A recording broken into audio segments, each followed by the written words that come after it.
Yes, guys, and a welcome from me, Championship Manager 0102, the Game On Challenge, Part 91. Now, for those of you that have kept up to date with this fucking story, can we call it a story? It's a fucking it's like one of those Netflix series that just goes on and on and on. The last part was a catch-up on the previous stream, where, of course, I have to say it, I was sensationally sacked live on stream. Bullshit sacking, but I'm not going to go through that. We took over Aston Villa. And we took over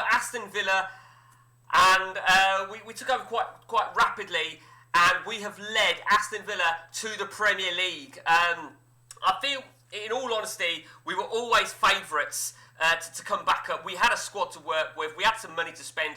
We still have got money to spend. And actually, if truth be told, I actually don't think I lost a league game. Didn't lose a league game in my entire time at Aston Villa last season. We have lost a game since in the Premier League since we started season 105. So, before I go into our players, what we've got here at Villa, what we've got arrived last season, and so on and so on, I should tell you we have breaking news. Matt has left Liverpool. More about that in a moment. So, these are signings that we have brought in last season. We had 7 signings. Our first one was Cedric Robert. Been a bit of a flop, to be honest with you. Remy. Now, Remy was a decent player. Forget how shit he's done so far. Remy was solid. Metin Ozer did really, really well for me. I think he looks better. He didn't do really, really well. He looks really good. Didn't do as well as what he should. Marriott was a great player. Marriott was definitely one of my better signings, as was, come to it in a minute, but this guy here, now you may recall this guy, that is the regen, of course, of, I believe, Shotis. You've probably already worked out we've had a bit of a tough start in the Premier League so far, but the best signing really has to be Marquez. Marquez, in terms of performance-wise, 774, he's been praised a few times. Very happy with him, and my final signing was another player that's really flopped. It was very difficult to find players like sort of the sort of caliber I wanted. But nevertheless, so far we've got 5 players in. We have got one coming on a work permit, and I'll show you him in a minute. Danny Rogers was our first. Danny Rogers from Celtic.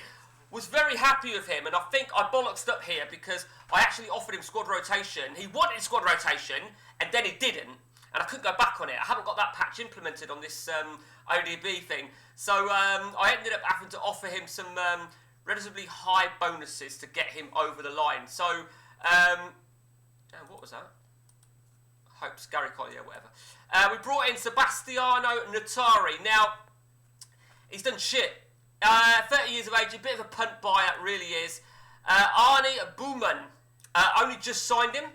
30 years of age, it is a punt signing. It is a real punt signing. And it could bite me on the arse, there's no doubt about that. Frank Rolferson, now, he was praised. And I don't know if he was praised because he was on my shortlist, but we've recently landed him for £9 million. And we've also got Nikos Giannopoulos.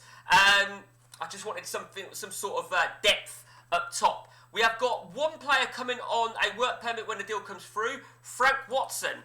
I'm heeding some advice here from Gary Johnson. More about Gary Johnson in a moment, but I'm buying that player because I like the look of him. I've offered him 35 grand a week in order to beat the work permit, and I quite like him. Okay, so with Gary Johnson in mind, that's the formation I'm playing. That Gary Johnson asked me, he goes, you should try it. So do you know what? We've been trying it, and it served me well getting out the First Division. Now, it could be that I had the strongest team. It could be that I was already equipped.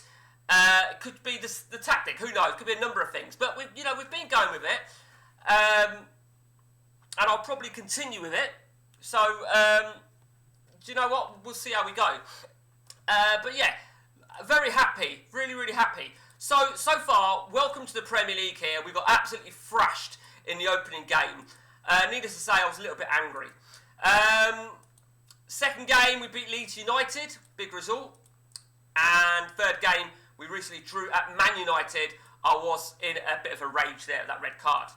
So, that's me done. Let's now talk about Matt. Matt shocked the nation, shocked the world.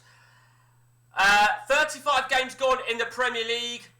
He was one game away from retaining the title for Liverpool, and he didn't, and he left. Now, if I'm truly honest with you, right, I was quite surprised. I was very surprised at him leaving, timing-wise. And I'll show you the landmarks when it was. So, there you see how late it was when they hired a replacement in May. They actually confirmed the title without a manager because they were one game away. I think it was something like they had a game on the Sunday that if they'd won, they would win the title. Matt would win the title. But he was offered this job on the Saturday. Now, I asked Matt, I said, bit surprised at the timing. I think the timing was, I get that Matt wanted to get out of Liverpool. They didn't have massive amounts of money, and he had won the title. He was knocked out of the Champions League at the second phase. I get that. I genuinely get that. But there was two things that stuck out to me, and one of them still could be severe. The first thing was he could have rejected the offer of the team where he's gone. I'll show you in a minute. And then he could have played that game, won that title, and then applied again. And the fact is, right, if he'd done that, and I'll explain why I say that, because when you clinch the title officially, right, it then gets added immediately to that there. And he would have had one attached to it, which basically means that's him as a manager, you know. And now when I said to Matt, the time's a bit wrong, and he goes, yeah, but I've done it all with Liverpool, which I get that. Last season, or season before last, he did the domestic treble. But it almost puts a mockery of the whole season, 35 games, of leading them to title glory. Retaining the title, I believe, is more harder than winning it outright. So, well, you know what. But nevertheless, he left Liverpool, and I don't personally believe it was about wanting out of Liverpool so much. I think it was about where he went to. So, Matt is at Barcelona. I think the lure of 430 odd million pounds to spend was definitely an attractive appeal.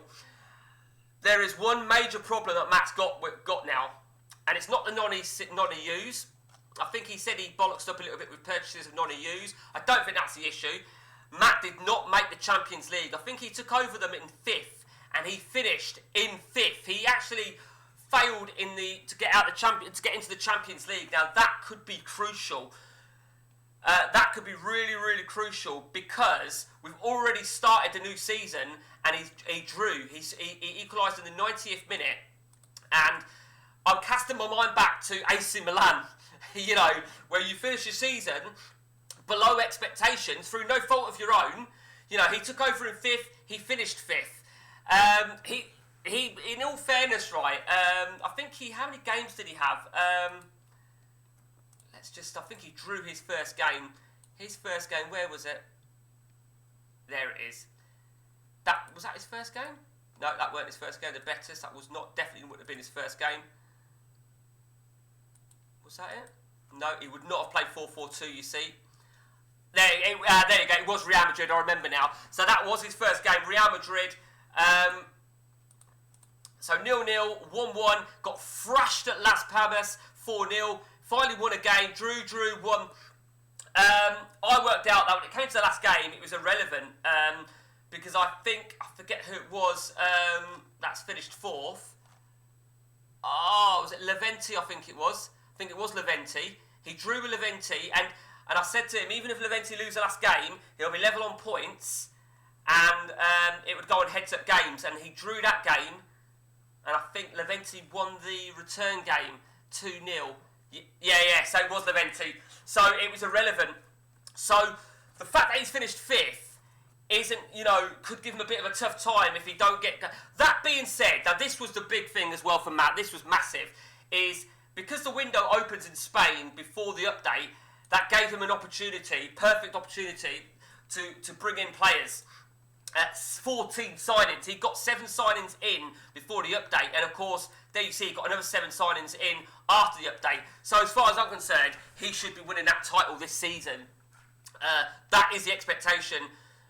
he's just got he's got to have a good start, because with what happened with not making the Champions League and the board being a little bit motherfuckers, as I know, at Milan and Derby, he's got to be really careful. Quick gander at the players then. David Pesh, I think that's Maldini Regen, I believe. No, it's Maldini Regen, dickhead. That was Pesh was the name of Maldini's pre-regen. So that was one decent player. Decent ball. That's got to be what's his name?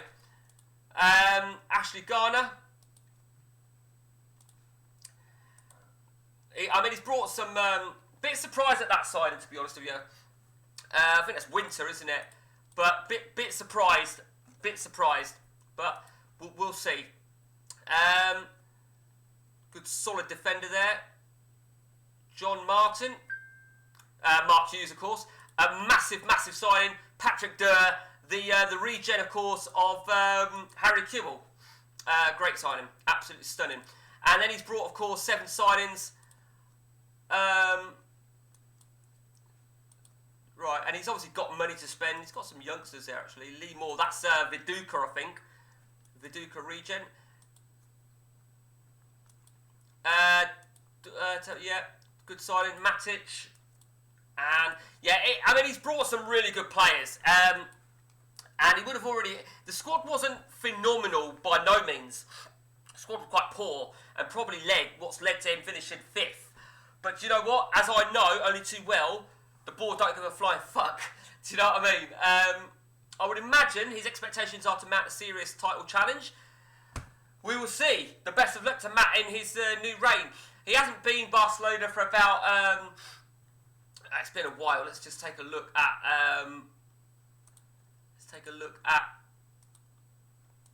We did say when he was Barcelona last time. I think 29, did we say? He was Real Madrid somewhere. He was Real Madrid in 50.